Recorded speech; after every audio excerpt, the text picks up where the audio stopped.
যে সমস্ত কারণে সাধারণত চেক ডিজনার করা হয়, মনে করুন আপনাকে একটা চেক দিয়েছে কিন্তু অ্যাকাউন্টে ব্যালেন্স নাই, মানে টাকা নাই, তখন চেকটা ডিজনার করতে পারবেন।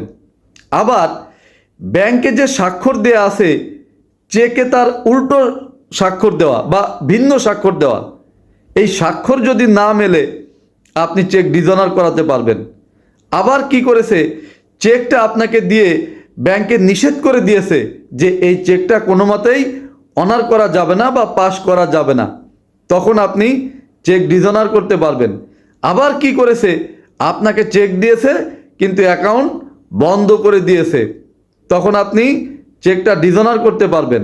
আবার কি করেছে, কাটাছিলা চেক একটা আপনাকে দিয়েছে কিন্তু সেখানে স্বাক্ষর দেয় নাই, এই চেকও আপনি ডিজনার করাতে পারবেন।